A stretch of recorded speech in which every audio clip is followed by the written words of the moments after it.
My parents barely acknowledged it. But when Mike decided to go to community college, they threw him a huge party and bought him a car to drive there. Never mind that I had been biking 5 miles each way to my part-time job for years. I moved out as soon as I could to escape the toxic environment at home.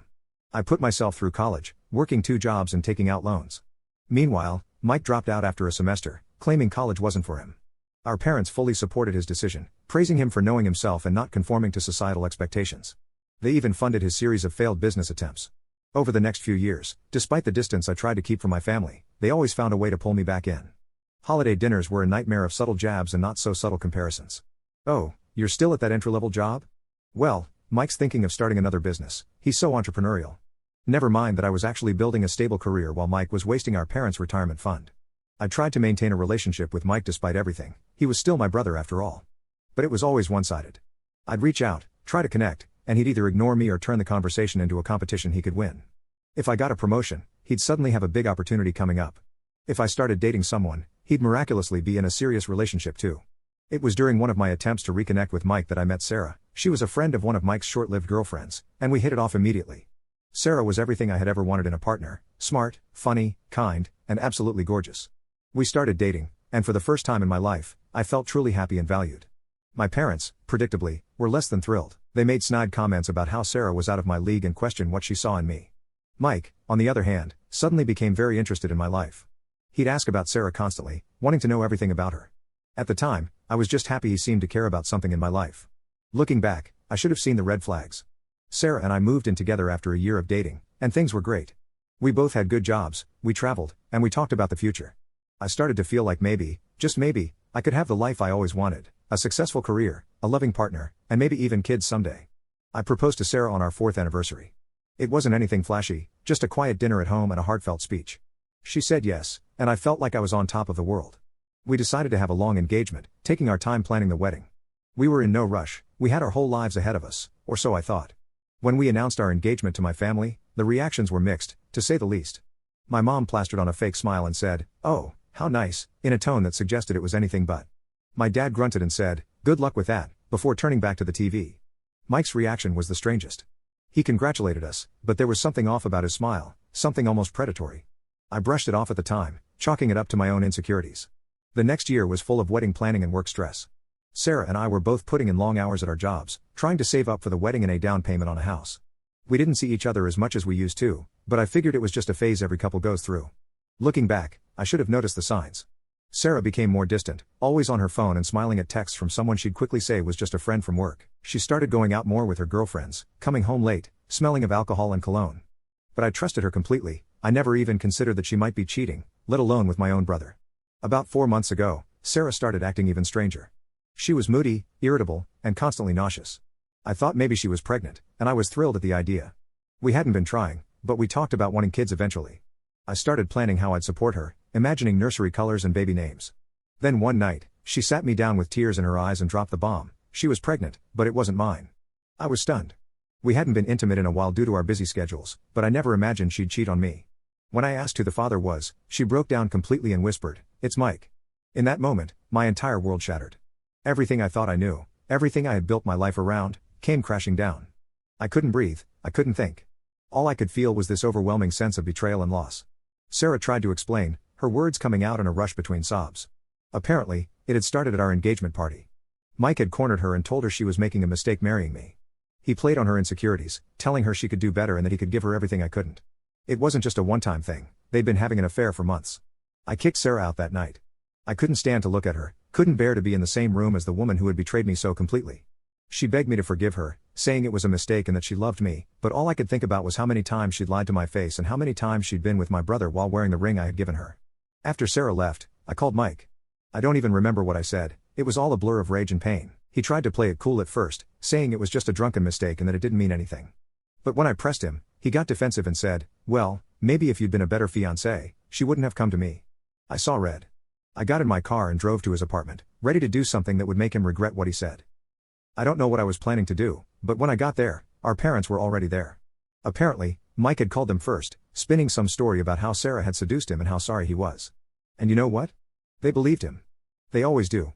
My mom immediately started lecturing me about forgiveness and family, while my dad just stood there with his arms crossed, looking disappointed in me, not in his precious Mike. Like you can click on share more to see if there is a part 2. Update, brother hooked up with my fiancée and got her pregnant just update, before our wedding, so I broke his face and kicked her out. Now my parents want me to forgive them, but I told them to fuck off and moved away. Part 2. I needed to forgive Mike and support Sarah through the pregnancy because family comes first. I lost it. Years of pent-up resentment and anger came pouring out. I told them exactly what I thought of their twisted sense of loyalty, how they had always favored Mike at my expense, and how they had never once taken my side or supported me. I told Mike he was dead to me, that he was no longer my brother. I told my parents they could have the son they had always wanted because they no longer had me. I stormed out, ignoring their shouts and pleas. I drove for hours, with no destination in mind, just needing to be away from everything and everyone.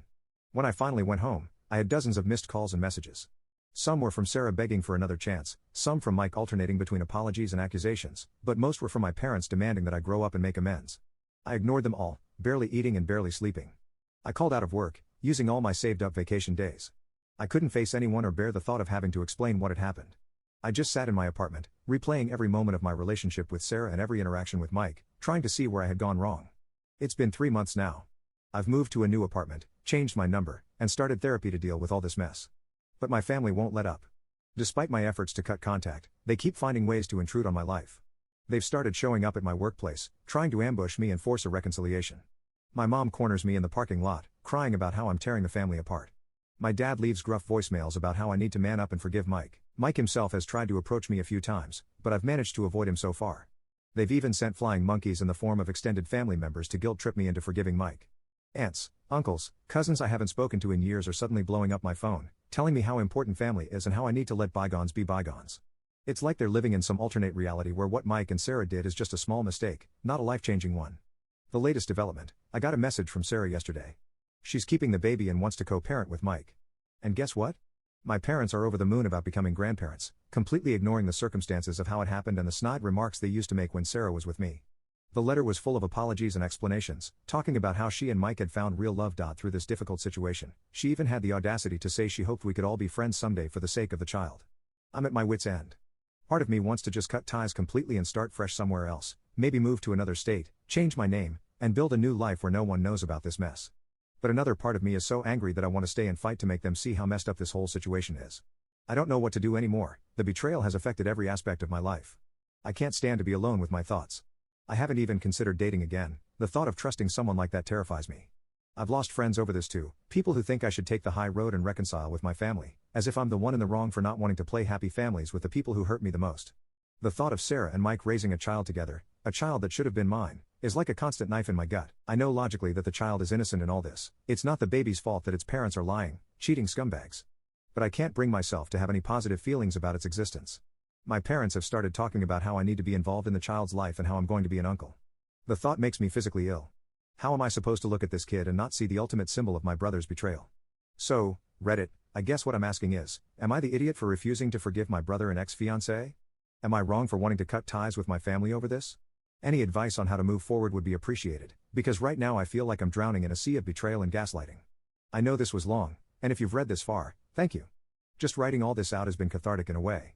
I don't know what I expect to gain from posting this. Validation, maybe? Advice, or perhaps just the chance to scream into the void and have someone, anyone, hear me. Edit, holy crap, this blew up overnight. Thank you all for the support and advice. I'm overwhelmed by the response, and it's going to take me some time to read through all the comments. However, I wanted to address some common questions. 1. Yes, I've spoken to a lawyer about a restraining order against my family. It's in progress. 2. Though I'm not planning on having any contact with the baby, it's not the kid's fault, but I can't be involved without losing my sanity. 3. For those asking about my job, I've already spoken to HR about the situation. They're aware and supportive, have increased security at the front desk, and given me the option to work from home more often. I'm grateful for their understanding. 4. Many of you have asked if I've considered moving to another city or state. It's definitely something I'm thinking about. My company has offices in several other cities, so a transfer might be possible. I'm weighing the pros and cons. 5. To those suggesting DNA tests, Sarah admitted the affair, and the timeline matches up. I have no reason to believe the child isn't Mike's. Even if, by some miracle, it turned out to be mine, I'm not sure I could ever look at that child without thinking of this. 6. I've been overwhelmed by the number of people sharing similar stories. It's heartbreaking to know how common this kind of betrayal is, but it's also oddly comforting to know I'm not alone. Thank you all for your vulnerability and sharing. To the person who asked if I've considered legal action against Mike for alienation of affection, I looked into it, but unfortunately, it's not recognized in my state. Even if it were, I'm not sure I have the energy for a legal battle right now. Several people have pointed out that Mike's behavior sounds narcissistic. I've started reading about narcissistic personality disorder, and a lot of it rings true. It's helping me understand, though not excuse, some of his actions. For those asking about Sarah's family, they are shocked and disgusted, as you'd expect. They've cut contact with her and have reached out to offer their support to me. It's a small comfort, but I appreciate it. To the person who asked if I've thought about having kids of my own someday, honestly, this whole experience has made me question whether I want to have a family at all. I'm trying not to make any big decisions while I'm still processing everything. I'll update if anything significant happens, but for now, I'm focusing on healing and moving forward. Thanks again, Reddit. You've helped more than you know. Your support and advice have given me a lot to think about and have honestly been a lifeline during this difficult time. I may not be able to respond to every comment, but please know I'm reading them all, and they're helping me feel less alone. Like you can click on share more to see if there is a part 3. Greater than. Date. Brother hooked up with my fiancée and got her pregnant just update, before our wedding, so I broke his face and kicked her out. Now my parents want me to forgive them, but I told them to fuck off and moved away. Part 3. Hey Reddit, it's been about 2 weeks since my last post, and it's been a complete roller coaster. First off, thank you all for the overwhelming support and advice. I never expected my post to blow up like that, and reading through all your comments has been both heartbreaking and oddly comforting. It's messed up how common this kind of betrayal is. The past couple of weeks have been intense, to say the least. Remember how I mentioned I was working on getting a restraining order? Well, that turned into a whole ordeal. My lawyer submitted the paperwork, and we had a hearing scheduled. I thought it would be straightforward, given the evidence and the constant harassment, but I was wrong. My parents showed up to the hearing with their own lawyer, some fancy guy in an expensive suit who probably charges more per hour than I make in a week. They tried to paint me as the unstable one, claiming I was tearing the family apart over a simple misunderstanding, as if Mike accidentally tripped and fell into my fiancée. The judge, thankfully, wasn't buying it.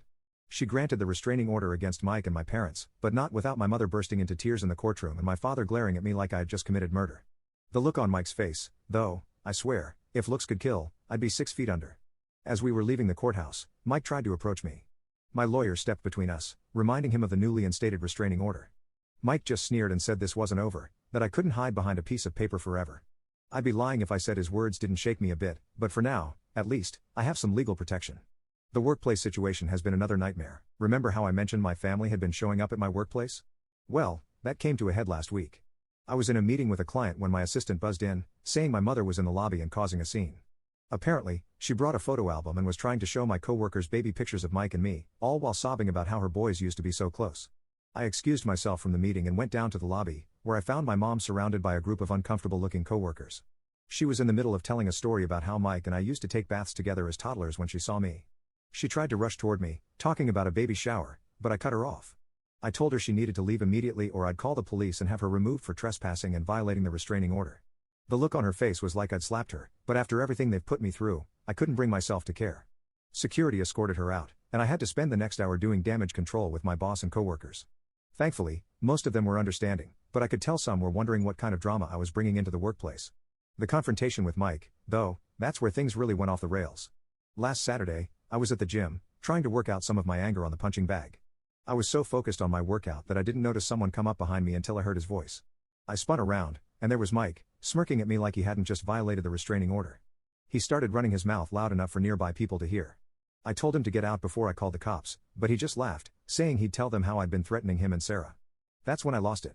I swung at him, my fist connecting with his jaw. He stumbled back before lunging at me. We ended up on the floor, trading blows like we were kids again, except this time, there were no parents to break us up, no one telling me to be the bigger person and let Mike win.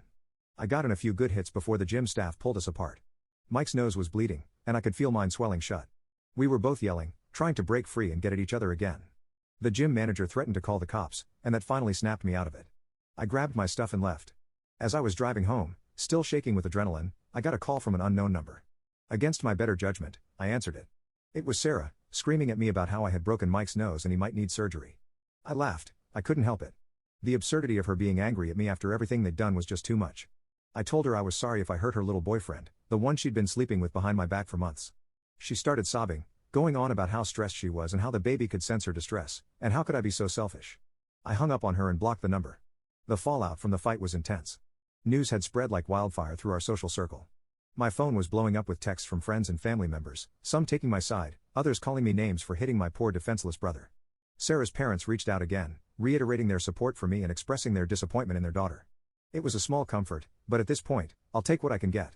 The restraining order doesn't feel like enough anymore. Mike's shown he's willing to violate it, and I'm worried about what he might do next. The legal aftermath has been a nightmare. The day after the gym incident, I got a call from my lawyer. Apparently, Mike had filed assault charges against me. I explained what had happened, how Mike had violated the restraining order and how he had provoked me. My lawyer sighed and said we'd fight it, but it might be an uphill battle given that I threw the first punch. We're in the process of filing our own charges against Mike for violating the restraining order. My lawyer seems confident that this will help our case, but nothing's certain.